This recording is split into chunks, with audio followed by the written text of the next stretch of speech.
think fear is a really positive thing. I think like within life and like sort of like what we do now as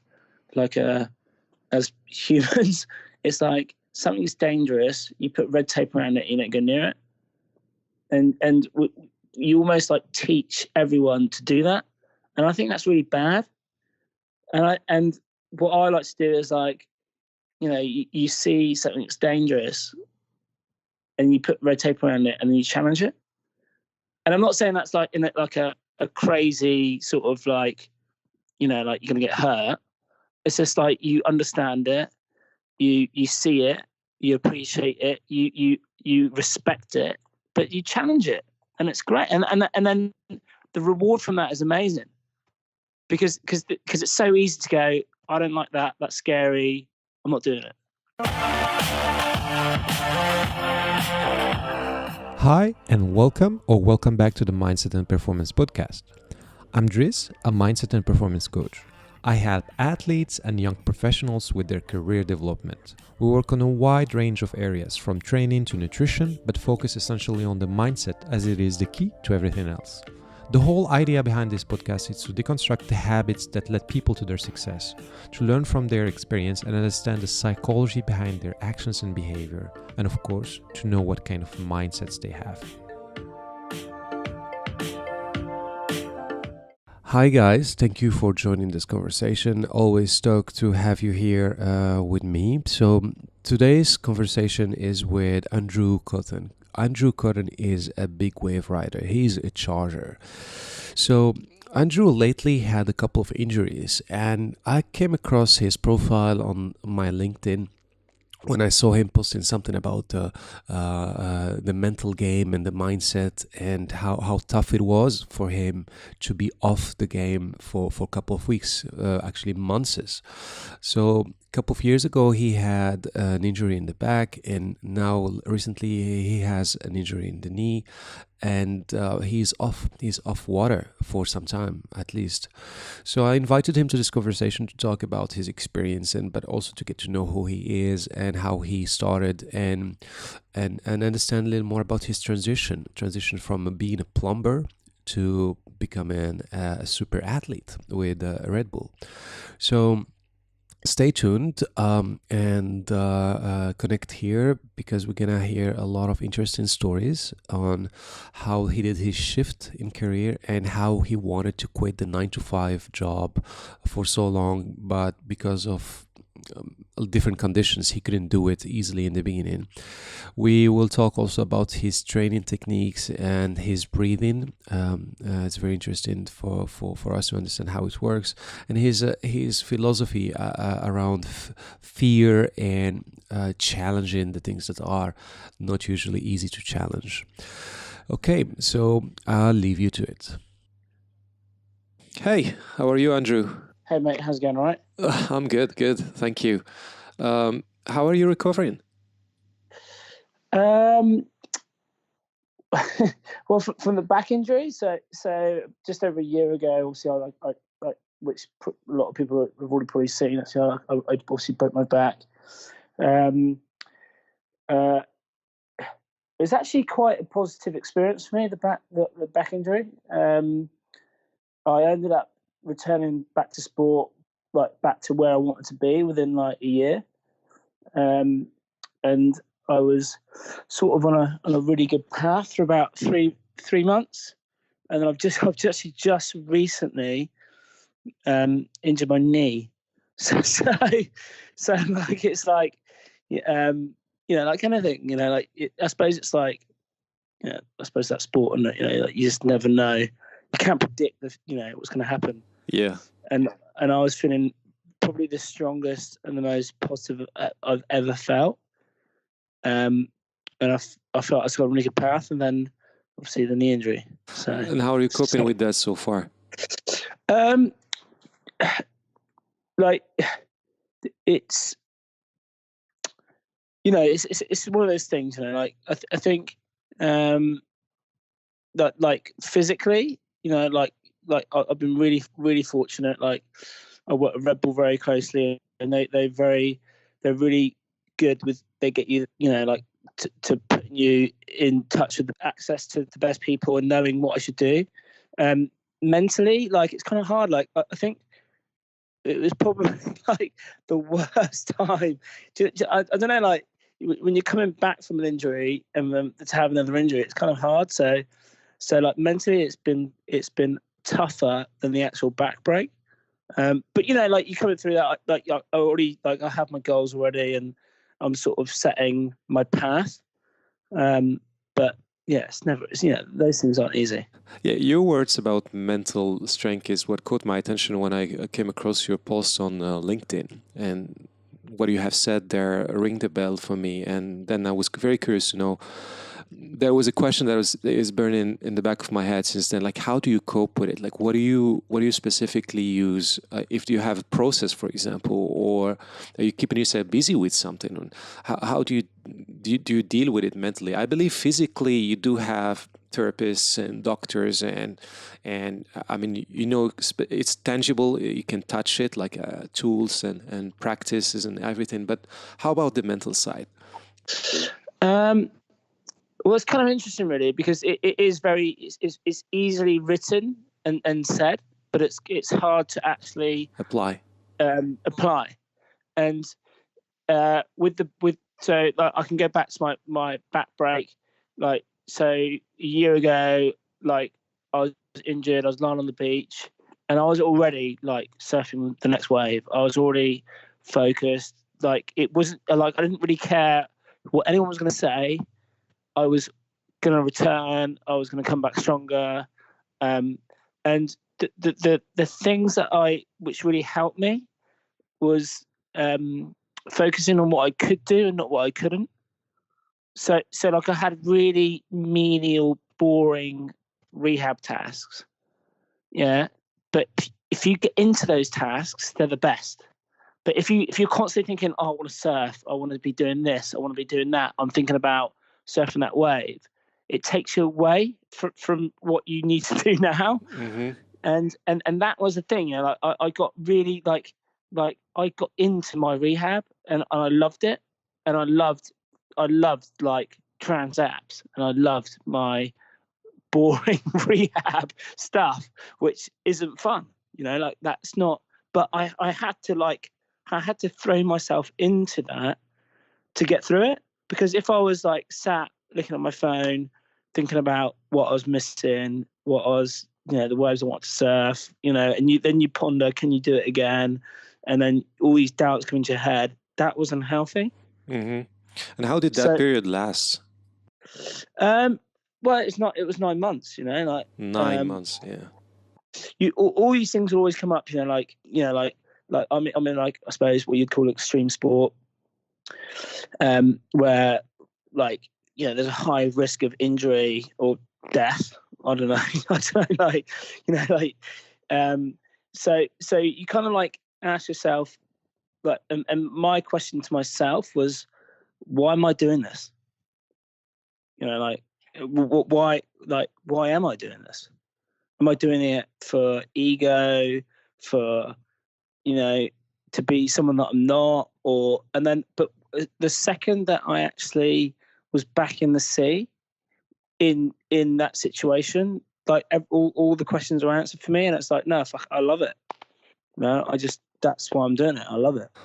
That's the question I ask myself. Very apparent that, you know, like, okay, right, this is why I'm doing it. I love it. It's, you know, and then I felt I was very much on the right path, you know, like, and understanding, you know, why you go through the highs and the lows, you know.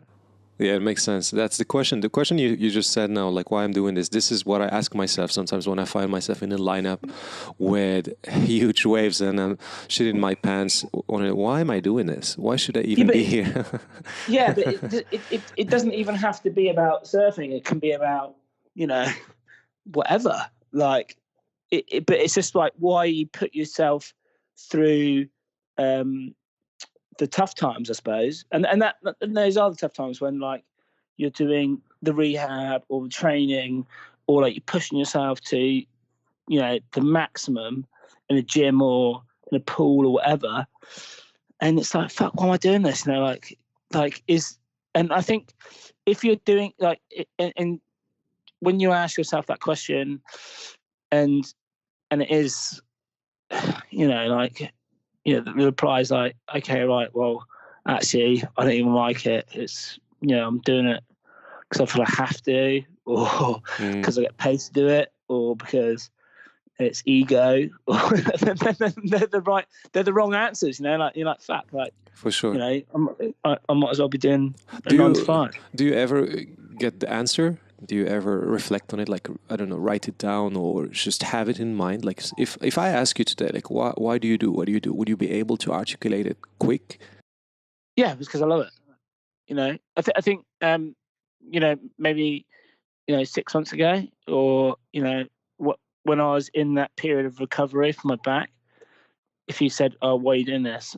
I might have said, "I don't know," and I might have said, "Okay," because like you come so far away from doing the sport or doing the activity, you can question it, and you the last time you did it, you injured yourself. Like, so you're like, why am I doing this?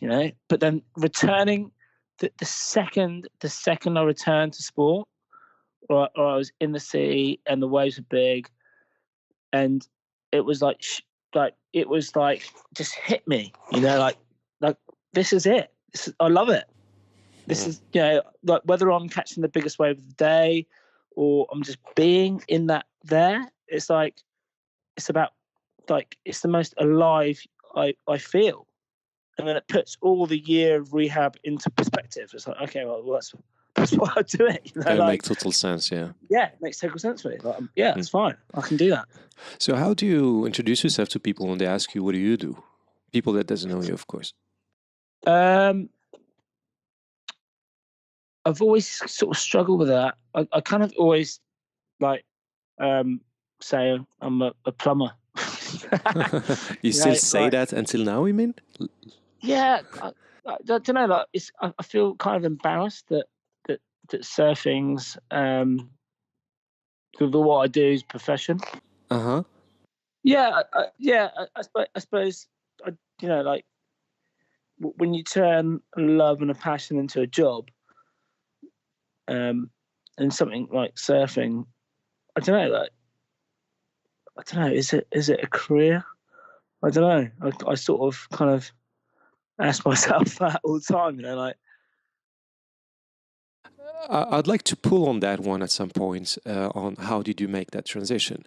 But before to go through that, when I've been following your work for a while and looking at what you do and what you write about in your videos and everything. I mean, for me, from the outside, I would say, it looked like you are wearing a hat of an entrepreneur, not only a surfer or a plumber. You're an entrepreneur. You're public speaking, you're doing retreats, you're doing events, and you're an athlete, of course. So, do you think people see you that way as well? I don't know. I'm just aware that I'm trying to make it happen, and that you can't, like I think that like, to sit back and go, oh yeah, I'm a professional surfer and not do anything, I think is silly for me. I love training. I love speaking. I love, like, motivating people. Like, I think, and if you like doing that, then I think you just got to go out and do it, and that's part of being an athlete. If that makes sense. Yeah, totally makes sense. Like I think I've seen, like, coming from like, I came into professional surfing, I suppose, like, very late, and How I saw old? well, I turned professional like 34, and so, like, I saw the rise and fall of loads of professional surfers who just tried to surf, because like who's going to pay you just to surf? Like what are you actually trying to do? Like, you trying to do, some guys go the contest route, some guys, I don't know, just, like, it's just, you're never really going to make a living out of that. So I just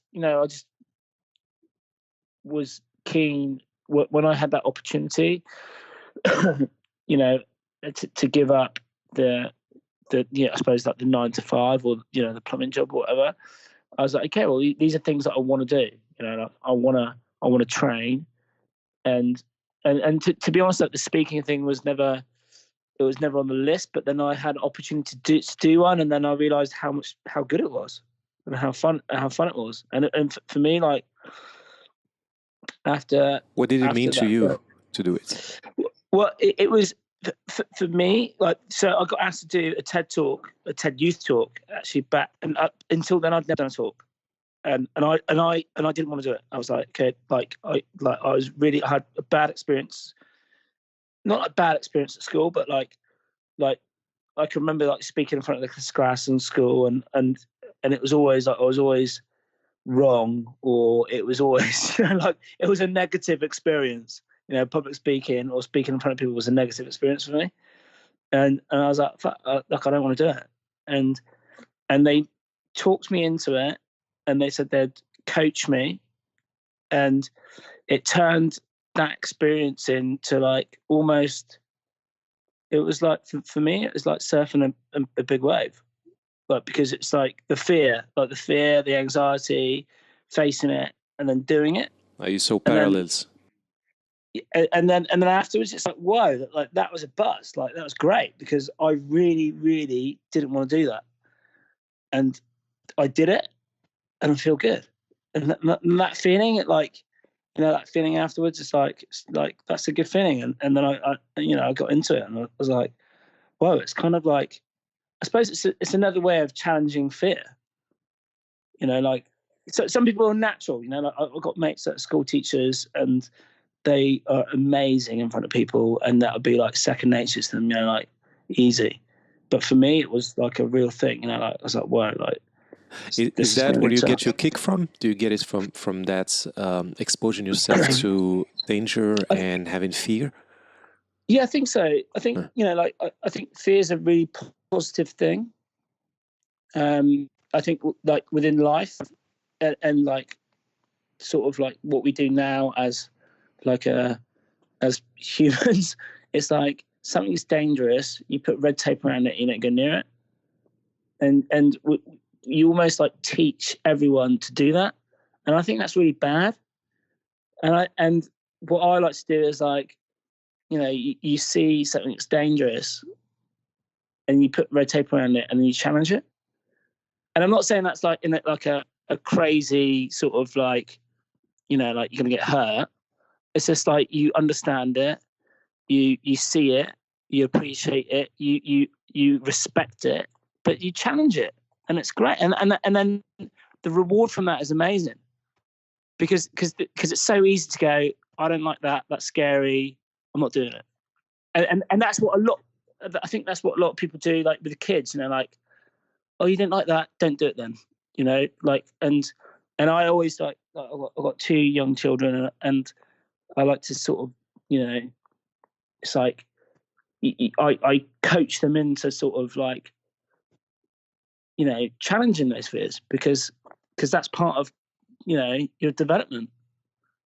I was just gonna ask you about that. Actually, I was just gonna ask you about how will that be reflected on your kids, and would you be overprotective, or actually letting them being exposed to somehow danger and scary situations? Like, obviously there's limits, but within, I think, you have to expose them to fear, and you let them challenge them naturally. You don't push them into it, obviously, but you encourage them. I encourage like my kids to take risks. Great risk, great reward. Yeah, and because like, it's like, okay, right, and when I say that, like, I'm not saying like stupid risks where they're going to actually get hurt, but like, like, okay, the 3-meter diving board at the local pool, no matter what, they jump off, it's going to be fine, all right? But do you go to that edge of the diving board, and you go, and they go, I'm too scared, I'm not going to do it. And you go, okay, no worries, don't do it, I don't think you should do it. Or do you go, no, do it, you encourage them to jump off the diving board because like, and the second they jump off it, they'll love it and they'll want to do it again. And that's like surfing a big wave, like, yeah, of course there's fear, there's those things, but the second you do it, you're like, whoa, like this is amazing. Like I want to do it again. I want a bigger wave. And that to me has been my whole life process of like, because I came naturally into big wave surfing was just like, I was like, yeah, you just love it. Like I've always wanted to go bigger. I've never hit a ceiling, with like, I've always challenged the fear, done it, and then like, whoa, like I want more. Like, and have this been a part of who you are since the beginning, or like did you discover this side of yours in a later stage? Like how was your childhood, for example, or teenage time? Were you attracted to this kind of let's say danger or fear-driven actions? I don't think I was attracted to danger. I think that my parents were kind of like I got sort of forced into, well, not forced, but I had really bad asthma when I was a kid, and like I think the doctor at the time was saying that like try and get him swimming. It's really good for the breathing. So I sort of was pushed into swimming at a young age, and then just for my health reasons, and then everything in the water was just a sort of natural progression of like fear, but I just felt comfortable, like and I went from doing like swimming, got bored of that. I did like surf life saving, got bored of that, and then my surfing, and then I started surfing, and then it just sort of like I was never like a natural talented contest surfer, like, but the big wave stuff, like it wasn't a career option. It was just like something I loved, and yeah, and that's what I just pursued because it was just, I loved it. Mm-hmm. So how did you do with that career change, right? that shift from on direction? What really happened? So there was like 3 stages. So I was working full time as a plumber. I was barely surfing, and then I was earning really good money, and I was like, I suppose I was fulfilling like my parents' dream, or not my parents' dream, but like I was fulfilling a dream that wasn't mine, because I was earning good money, and it was like, and I always thought like the key to happiness was cash. Mm-hmm. Like it was like, and then when I was in that situation, and like I wasn't earning like millions of pounds, but I was like, it was the first time I was ever like had money that I realized that I was happier skint, no money, and surfing, rather than like working 6 days a week, surfing on my day off if the waves were good.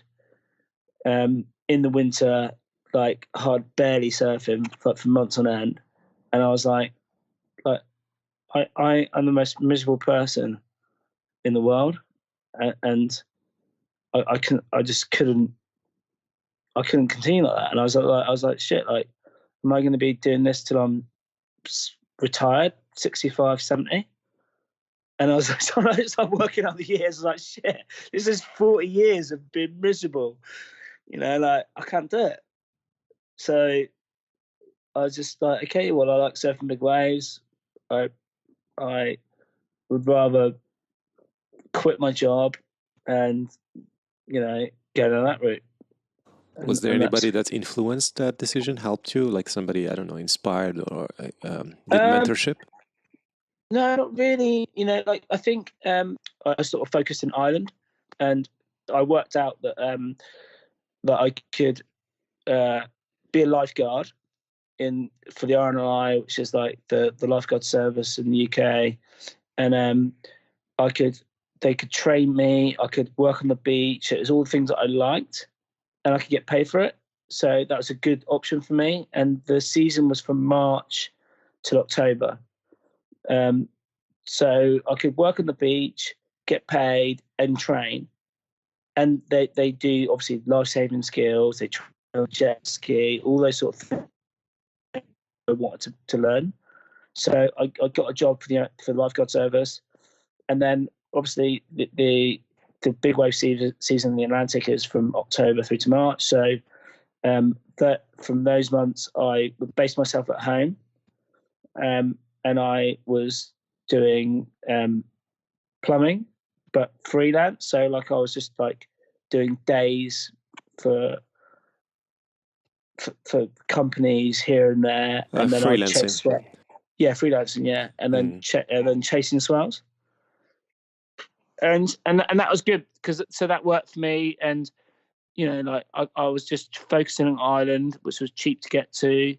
You actually, you know, the waves are really big, it's quiet, and so I was earning like quite a good living, and I was flexible enough to go at the last minute because like I was freelancing, so you're choosing your own hours and working around you know, like, you know, and it worked, and so I did that for a couple of years. I got some really good experience, and then I sort of like bumped into or somehow got in contact with Garrett McNamara, and that's when things sort of stepped up. 2012, right? It's 2010. I ended up turning him into the world record wave in 2012. That's when that like it went from like, okay, that it just opened my mind to what was possible. He's kind of an aspiring guy, and seeing him work and seeing him surf, and then it inspired me to like what I wanted to do, and then it like you kind of like have to make that jump, because like it was going from like, oh yeah, I'm a lifeguard and I'm a plumber, to just actually like saying I'm a professional surfer and this is how I'm going to make my money, and I'm going to do, you know, I'm going to do retreats, I'm going to do talks, I'm going to surf massive waves, yeah. And that's how you get paid, you know, like, because I think you choose your own destiny at that point, you know, like, or are you a lifeguard and you're a plumber, and then you just do that, you know. That's interesting. That's where would like us to go, if you don't mind. Like, what shifted there in the mind side? Like, I believe also in the physical side, like training was different, and commitment was different in the workouts and preparation, everything. But about the mind, what were you saying to yourself at that point? Like, I'm full on going for it, or was it like, let's give it a try and see where it goes? Or no, I don't think you can do, you know, like, because I was testing it for years, you know, like, you know, that sort of lifeguarding, plumbing, surfing, you know, I've been doing that cycle for 8 years, and then but it's that commitment, you know, like, and you just go, actually, it's not beneficial to me to work a 9 to 5 on the beach from March. I think I was getting like a few commitments. I think I was getting there's a few commitments, and then your job, my job, like the lifeguard service were like, oh, we don't want you to do this and you can't do that, and it's actually like, actually you guys are holding me back now. Like, my job was holding me back, and you either like go, okay, I'll sack off my goals and I'll do the job, or you go, actually, like, although the security of this job is great and I love it and I love my job, but you're holding me back, you know. So I've got to get rid of it. It was like a ball and chain. It's like a ball and chain, you know, like, and that ball and chain can be any job. or anything. And it's like, you know, fuck that. Like, get rid of it. Like, it's holding me back. Like, it's like, like, this is what I want to do. But like having to speak to my supervisor and him going, "Oh, sorry, Andrew, we can't give you next Friday off because, you know," and it's like, well, actually, like it's a 9 to 5 job, you know, like, I knew that I was capable of that job and really good at that job, and if my boss is trying to hold me back or not to work with me, like, yeah, rid of it, you know, like, okay, yeah, see you later, guys, like, and that was it. And do you know what? It was probably the best thing I ever did was like go, yeah, do you know what? Forget it. You know, like I don't, you know, because then you get hungry. I was like, right, okay, right. So then I was like, right, I've got to make this surfing work. You know. And how was it perceived by your family or close people, friends? They were like, "What the hell are you doing?" like you've quit. Like my parents were like, I can remember like my parents like going, like when I was younger, like, okay, what you need, you know, like my dad was very much into me getting a trade because he was like, okay, well, you need a trade because then you're employable for life. I think he was worried that I'd just go through life surfing, not, you know. So then you do the trade, you get a job, and I think everyone looks at those things. I think people judge it on income, maybe. You know, oh, you're successful. You've got a job. You're earning on the suit. I don't know, 30 grand, 40 grand a year. Yeah. Oh, that's successful. Well done. You know, like, and so when I quit my job, my parents were like, "What the hell are you doing? Like, that's a job for life." Well, how did you convince them? I didn't convince them. I just did it. they're like, you know, like they're like, that's just you're insane. And I'm like, oh, well, you know, I've done it. I've got the trade. You know, like I can go back to it. And they're like, yeah, but that's because I live in the southwest of the UK. It's like a town, village, like good jobs. There's not many good jobs, you know. Like so when you get a good job, like that earns a bit of cash, it's like, you know, you kind of want to hold on to it, I suppose. And it's like, yeah, like fuck, you know. And I'm curious, is there any skills that you had from your previous from plumbing or from your previous career that you employed into this career right now? Any kind of skills, mental skills, or anything? I think it's just work ethic, you know. Like I think not being afraid to like, you know, like I took on jobs.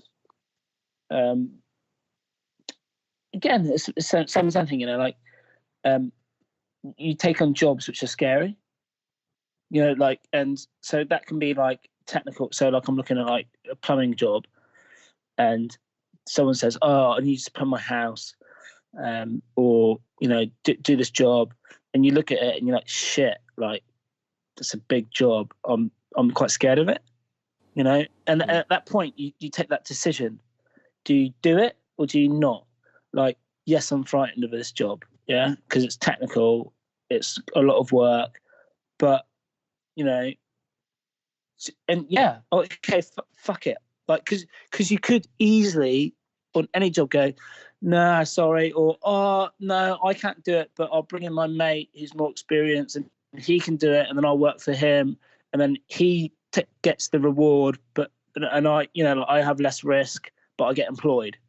You know, or do you go, yeah, fuck yeah, I'll do it, and I'll employ someone else and to help me, and you just dive into it. And I think that's, you know, that's just work ethic, isn't it? You know, like do you want to do that? It doesn't matter what it is, and that's the point. You know, like is it a plumbing job? Is it a lifeguarding job? Is it a desk job? You know, it doesn't matter. Yeah. It doesn't matter what it is. But are you prepared to go? To take that risk and go out, or are you prepared, or do you just want to go, oh no, I'll get my mate to do that, he can take the risk and then I'll sit behind him, you know? And This is very interesting because you know, there's a lot of people like you. I have been there also at some point where I wasn't happy doing what I was doing before doing my career change and shift. And you know, you're scared. People are not necessarily supportive, telling you what you do and everything. But also, you don't know that what you have been doing all that time, you can employ it in the next stage. You oftentimes say to yourself that this is, I don't have the skills maybe for it and everything, and then you hesitate to a point, till a point where it's like I can't do that anymore and undo that change. So it's very interesting. I think people would be when listen to this conversation, they will learn from it a lot. yeah, it's funny because I like and this so you know I did it with my plumbing, and like I took on jobs which I wasn't skilled for, yeah, or it was too much, but I did it and I pulled it off. And when Garrett McNamara called me up, he emailed me in 2010 and said, "Can you drive a jet ski?" And do you know what? I fucking lied. I said, "Yeah, I'm good. I'm fine." Like, and you know what? I was shit, and I was petrified, and I was like way so not experienced at driving a jet ski in a beach break. Do you know what I mean? But like, if I said no, sorry, I'm not very good. I don't have any experience. He'd have gone, okay, no worries. I'll look for someone else. Yeah. But you recognise that opportunity, and if you see that, like, so that's the opportunity there. Yeah. So someone that I respect, and I'm like thinking, you know, this is one of my heroes, or someone I've read about all my life, has just emailed me and said, "Can you drive a jet ski in the beach break? I want you to come to a place called Nazaré. It's really gnarly, it's really dangerous, but I'm looking for a jet ski driver. All I want you to do is safety." Yeah. And did you do it before? Have you ever done it before, or was it the first time? No. Oh, wow. Well, no, I've driven a jet ski. And I had experience in big waves. But would I call myself experienced? No. Am I that good? Probably not. like, did you tell him? Like, no, of course not. But am I willing to learn? Am I willing to risk that? Sure. Yes, of course. Because this is an opportunity. And I was like, fuck yeah, all right, yeah, I'll come down. Yeah, I'm pretty good. Like I'm your man. And he's like, okay, yeah, I'll try you out. And I went there, and I was over my head, as in like out of my depth in experience, but I went with an open mind. I was willing to learn, and I pulled it off. And Garrett was like, and I think he realised that. He was like, okay, right, well, this guy's not the best guy, but you know, he's willing to learn. And I was gonna, and then I went back and sort of said, I think if I went into that situation thinking, yeah, I'm the man for the job, I'm the best in the business, and you're not willing to learn, then it wouldn't have worked. Because I think you always have to be willing to take on criticism and information. Like, you're always learning. Doesn't matter like where you are in your profession or what you're doing, is that it's like information and experience is continuous. Correct. So you know, so if I'd gone into that situation thinking, like, I went into it thinking, right, I'm a blank canvas and I'm a sponge and I'll take everything on that Garrett tells me, and I did, and it worked out. But he tried to work with a couple other people before me that were more established in the surf industry and surfers, and it didn't work because they had their ways, and they weren't willing to learn or be flexible and be flexible. And because there's like, you know, what we're doing, you know, like, there's no right or wrong way, you know. You can't. And if you say, oh yeah, my way is the right way, it's the only way, then you're going to fail. You know, like you have to be like open to everything, and it's continuous. So, but even now, like, so like, I've had like years and years of experience of driving jet skis. It's continuous. Like, I'm not going, oh no, this is how I do it, and that's it. I'm like, okay, and new people come in and they bring new things, and you're no way, like, that's better, that's worse, that's great, that's bad.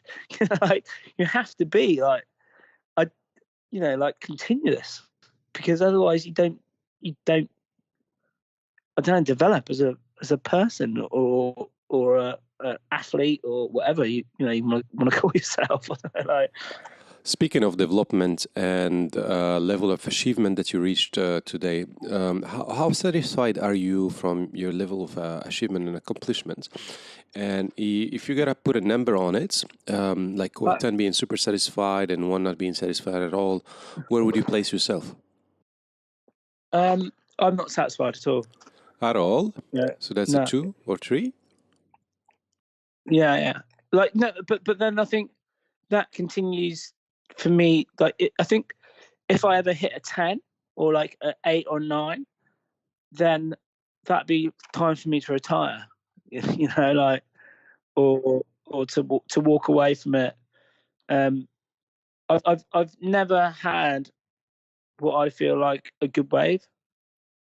I always like look at my surfing and think that either I could be deeper, or do you know what I mean? There's never been like like, I've never had that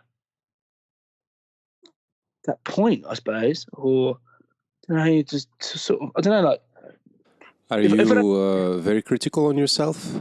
How is your self-talk? Is it very negative, being tough on yourself?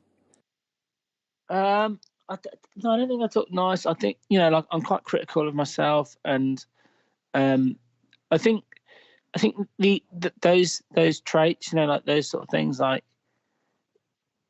I kind of hate, like, I hate my surfing sometimes, and I hate, not, maybe hate's a bit harsh, but like, I'm so critical that, like, but that's kind of pushes me to keep going, because I think that's, like, I struggled so hard to get here, and I'm not happy just to settle, like, with mediocre, like, I'm not happy with mediocre, like I now, like, now I've made this effort, and all these, the hardships to be somewhere, like, yeah, you want to achieve.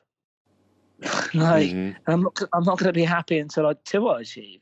Otherwise it's like pointless, because then you don't leave, like, you don't leave anything, you don't leave a legacy or anything to remember by, or you just like, oh yeah, that was that guy, he was all right, he was a, Do you have a specific objective that you want to hit, that you're aiming for? I think that they change. Like I had this thing, like, about surfing that the biggest wave ever and a world record, and then I realised that I was focusing so much on that it wasn't enjoyable, and also it was in the hands, because surfing's in that realm where, like, it's not actual fact, it's that how you measure a wave. Yeah, like, if Tim Henman does a serve, right, in tennis, right, there's fact, there's speed or whatever, because they can measure it. In fact, it's a fact. Like, you can't argue. Yeah, there's fact. And the thing with surfing, and at the minute with big waves, is like, it's opinion. What about the size? Isn't it like measurable and quite accurate? Yeah, but it's opinion. A wave can look or be up to, and this is fact. Yeah, a wave can look, depending on the camera angle, can be 30% bigger or 30% smaller.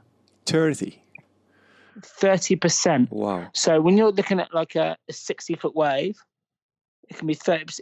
depending on the angle of the photographer, could be 30% bigger or 30% smaller. Because if your goal is to satisfy someone's opinion, like you might, that's that's not a good goal, is it? No. Because it's like it's driven not on like it's how they feel, or like so someone's judging my wave. Yeah, is this a good wave or is this not? So if my goal was that, then I think.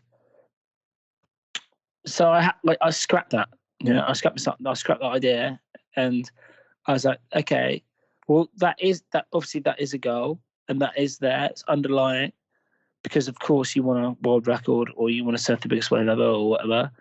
But my goal was to enjoy every big swell.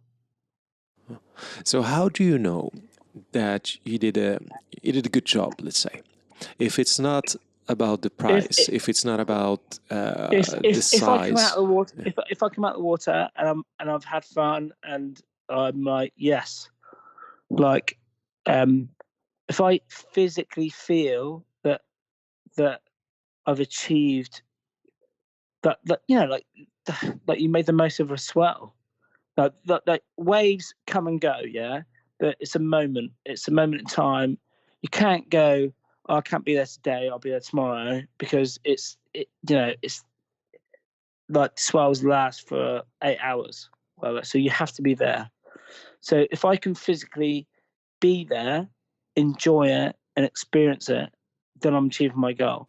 And I think if you're there, if you're on the biggest swells at the best times, then I have a chance of getting that biggest wave, or because at the end of the day, that it doesn't matter that like what someone perceives a wave to be shouldn't be the main goal, because you can't control that.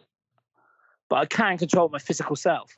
Yeah, and I your can't control emotional what someone state. thinks. Yeah, I can't control what someone thinks. Yeah, so someone might think, oh, that's a big wave, or they think, oh, that's not a big wave. Well, it doesn't matter.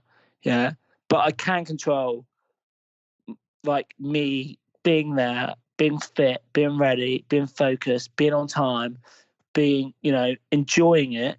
And if you enjoy something, then that's giving you the best opportunity to achieve those things. Do you sit back and reflect? I do now more.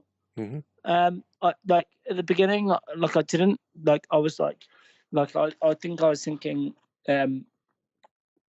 probably like when I first went pro or professional, when I first again, like I suppose in 2013, 14, like those 2 years, all I thought about was like the biggest wave ever. That's what I wanted. And then you start, it becomes more work then. And then things start to change, and you don't feel like you've done enough, or you start hating yourself, or you're thinking, oh, I'm not achieving, I'm not doing what, and that's why I had to reassess and go, okay, right, obviously that is my goal, you want to surf that wave, but what is the real, why am I here? Because I love surfing big waves. Okay, right, so what's the goal? Actually, my goal is to surf the biggest swells of the year.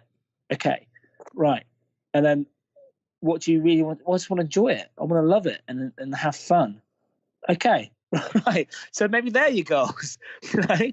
And if they're your goals, then maybe the real goal, the biggest goal, the gold one with the stars on at the end might happen. But if that's the biggest thing and you're always fighting for that biggest thing, then you start to hate it, and then you actually end up underachieving. Does that make any sense? It does completely. Yeah, completely. Right. So how do you divide your days on active period? How do you train, and how does your days look like? It depends, like if I'm at home, I focus more on family. So if I'm at home, it's, wake up, breakfast for the kids, take the kids to school, then try and do, you do the kids, like, I like, because I'm away a lot, if I'm at home, it's more focused on family.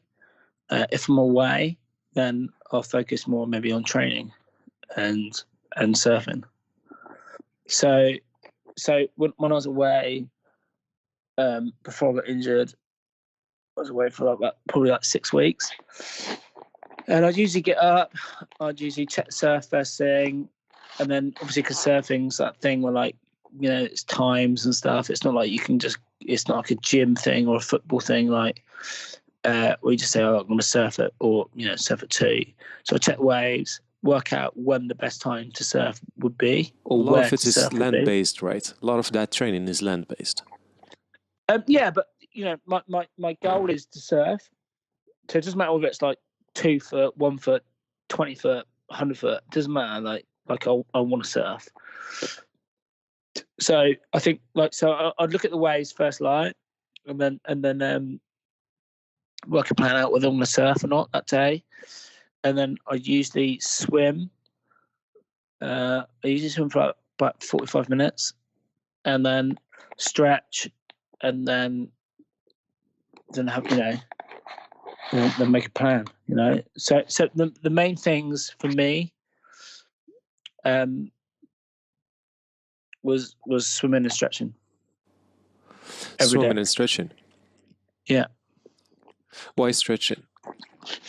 I just found it with my back. I got really into just. I started getting, as I've been getting older, I've been getting more into the yoga and stuff, and I just found out with my back and my recovery, it I don't know, it sort of lends itself really well. And I used to be sort of I could only stretch in a yoga class, so I used to go to a lot of yoga classes and stuff, and then I found that when I was traveling that it was kind of hard to locate classes, and so then I started doing my own little routine, and then I ended up getting I've got 2 routines that I do. I've got one, a quick one, which is about 15-20 minutes, which I do every day. And then if I got more time, that I put a few more bits in, and I can stretch it out to about 45 minutes. And it's just I feel after doing it, I feel like a different person. like before I stretch, I feel like an old man. Do you know what I mean? I get completely what you mean about that. and I do that, and it's 20 minutes, yeah, and I feel 20 again. I literally whoa, yeah, okay, right, bring on the world. And then but before I do that, I don't think that I can now. Before, I used to, when I used to surf and stuff, no warm up, no stretching, bring it on, let's go. Do you know what I mean? Not sustainable. Yeah, and now I couldn't imagine surfing without a proper warm up or a proper stretch. I couldn't do it. I just physically, I couldn't move how I want to move. But also it affects your mental when you do that. That you got it somehow. It gives you some sort of, when you do that stretching before, you feel ready, and feeling is emotional, is mental as well, right? Yeah, I think, yeah. I suppose that, that comes, 6 years ago, I would have laughed at you if you said, if I was I didn't need to stretch or prepare for a surf. I just didn't need to do it.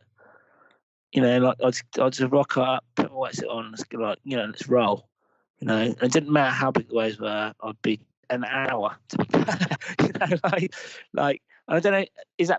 I don't know if it's been more professional. Is it taking it to the next level, or is it age? I don't know. A little bit of both. Yeah, No, I believe it's also a big part of professional, and conditioning is it's the body and the mind, they are all connected, and then if you act on the body, then you do feel better and also feel ready somehow. All athletes have their own rituals, and if stretching is yours, some have something different, like Michael Phelps in swimming, or Agassi, and all these guys. They all have their drills, their pre-game drills that condition them. And to me personally, I do understand completely what you mean, because I need to do my stretches not only before my swim sessions or before my surfing, but also have to do them in the morning to prepare for my day, for my work day. It's my warm up for the whole day. And if I miss it, I'm a little bit like OCD about it. Like if I don't do it, like if okay, I missed something, I'm not going to be efficient and productive and focused enough if I don't do my stretches. And I use trigger point balls. I use also the foam roller on top yeah. of the hip openers and everything else that I have to do to feel on top of it. Yeah. And so is that for so for me, like it's never been about the beginning of the day. Like I can do my stretches whenever, anytime. So for you, is it like almost like a cup of coffee in the morning? Yeah, for me, how it started, like I had a back injury. I had an L5 broken disc, and it held me back from going back in the water and surfing. And every time I went back to the water after doing a little bit of physio or chiro, I felt it back. It came back, and then till I met the guy that introduced me to a couple of stretches that actually were life changing. Before him, I never used, for example, a trigger point ball. I put it in my glutes. I put it on the front of my hips, and then it became somehow addictive. I enjoyed it. Like you said, wake up and before doing it, you feel like an old man, and then while doing it, after doing it, you feel like ready somehow. And then it moved from me more from a rehab point of think to something that I just makes me feel good. So when I was doing it, I was doing it in the early morning when I wake up, because that's where I felt like stiff and sleeping and that. And then it became after that, okay, to feel good, it wasn't my anchor of feeling good. To feel good, I do need to do this. And I combine it with a little bit of meditation, like 10 minutes, and mindfulness exercises, and it just feels awesome. No way. It's funny. So, did you do many breathing exercises or anything like that, or breathing exercises? You asking me if I did? I follow this guy Wim Hof. He. Do you know? Because it's funny actually. So, because I struggle to meditate, and I've tried to. Like I've done guided meditation, and I've tried to meditate. I struggled, and through my back injury, after the first month, I went on a Wim Hof course. Yep. In Paris. Mm-hmm. And so I learned a bit of his breathing technique. And then what I did to start my day was every morning, it was like, so I wouldn't, because I could do it in bed. And like, it wasn't like getting up and stretching, or it was like, I can lie there. It took 5 minutes as I just did his breathing exercise every morning. And it was like meditation. It is. Yeah, that's it. So, and because like I don't know whether like it was me being lazy or it was just like one of those sort of things where like it got into that habit of like, well, I can lie in bed and I can breathe, and it takes 5 minutes, and then I get out of bed and I feel like $1 million. Exactly. Do you know what I mean? Like, and it wasn't like when you get out of bed, like then you have you get up, you have breakfast, or you deal with the kids, or you take your kids to school, like I'd get like I'd wake up, and lying in bed, I'd do one of his exercises, takes like probably like 5 to 10 minutes, and then after that I was like, fuck, like that tingling, Yeah. feeling like, again, like feeling like $1 million. Like, okay, Did you right. combine it with ice sometimes when you were doing your training in Paris? No, No? I've never really combined it with ice. But I did on the course, and I do cold showers and stuff. It's cold. It's ice enough over there, yeah, for sure. But I've never done like continued the ice baths or anything like that. It's actually something that, like now through my knee, that I actually want to get like a proper ice bath at home, and combine that, like have that at home and use it every day, because I think it is beneficial. That cryo sort of therapy, or that mindset, and that how you feel after you've had like a really cold shower, or that's like going surfing, in Ireland. It's that how you feel. You feel great. So yeah, for sure. Very restorative. Totally makes sense. Like, completely with you on that. Like, this breathing techniques he has. I mean, meditation. The thing is with meditation, a lot of people struggle with it.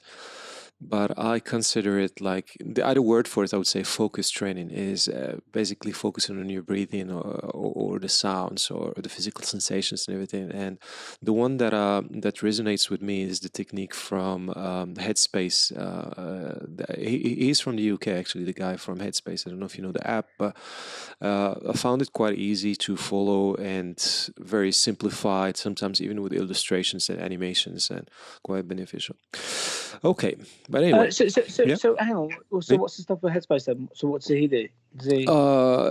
Was basically is an app, and you choose if you want 3 minutes, 5 minutes, 10 minutes, and then he guides you with his voice. And it's a couple of techniques where he tells you how in a very gentle way, not dogmatic, not hardcore, not an hour kind of meditation, but he guides you with his voice to shift your focus from one point to another. So simply to simplify, move your attention from the sounds that are around you while your eyes are closed. That's about for a minute or two, and then move your attention to the physical sensations, like the contact of your elbows, let's say, on the chair, or your back on the chair, and then move your focus and your attention to your breathing and the rib cage moving up and down, and then that's it. And then at some point, like sometimes he add on like visualize yourself doing that thing that you do, like for example for you having that ride and doing the turns and everything, and then okay, go back to the sounds, go back to the breathing, go back to the physical sensations, and done, and that's it. And then with Wim Hof technique, it's specifically on the breathing, and it's so intense that you just get absorbed by it, and you get the tingles and the physical sensations. I think that for me, like the guided meditation was good, but harder to sort of take yourself, like you say, like out of like your physical surroundings. But like when you're like focusing on your breath, and that's all you're thinking about, it naturally takes yourself out of that, if that makes any sense. So like I was like, like where like someone says, "Oh, right, take yourselves out of like your natural surroundings," and but then you're trying to think about that or do that. But then when someone says, "Oh, just like think about your breathing," that gives you that natural thing to you just naturally do that. And I think that was that was the big thing for me, like because I wanted to meditate, and I knew that I needed to meditate. But it was hard hard for me to go through that process. And the Wim Hof was a natural, even though like he I don't think does he sell it as meditating? I don't know if it is meditating or not, but it was a form of meditation for me anyway. Yeah, so. Right. Okay. Anyway, this conversation is getting close to an end, but I wanted to ask you before, what are you up to these days? And I saw your website; it's full of information. You do talks, you do retreats. Could you tell us a little more about what are you up to? Yeah, obviously, like me as an athlete, like, you know, my goals are ongoing, and it's the surf and stuff. We so like the last time I was in Portugal, and we did, after about a week, you know, I it was like I had so much fun. I had so much fun training, and it was just like, what are we doing? Like, we should sell this. like, like, like, like this is like, you know, like it was the best week I've ever had. I was like, well, what we need to do is we need to invite people to join us, and then so therefore like we did like a circuit program, which is like a week long retreat, and you can just come along and train with us, and basically we can. It's about training, it's about flexibility, it's about being ready for surfing. But you don't realize that, for me, like I didn't realize my knowledge in an area until you sort of like reflect on it. And when I was, because my trainer's like great, like Andy Blake, like he's amazing, you know, like physically. And then when we were going into the pool, it was when my knowledge was coming into play. And he had like the facts and like the, you know, like, but it was like, actually no, like when I'm in a wipeout, this is what I do, or this is how you hold your breath for longer. And so basically with the retreats as well, we do the pool stuff, and we can just teach you to be comfortable, you know, in the water. Mm-hmm. And I pretty much like guarantee I can double your breath hold. So yes, we do them in Portugal. So we got one in April, and then we got one. We only do like a few weeks a year, and we do some sort of like weekends and stuff at home in the UK as well. But which is more like concentrating on like breath holding stuff. I think for me, like, and we're talking about like, you know, the Wim Hof stuff. Like, I think breath has been such a like the key to so much potential is held within how you breathe, and just sharing that knowledge and letting people know that, you know, like it's the key to happiness, to filling your sporting potential, to be, you know, I don't know, like stress relief.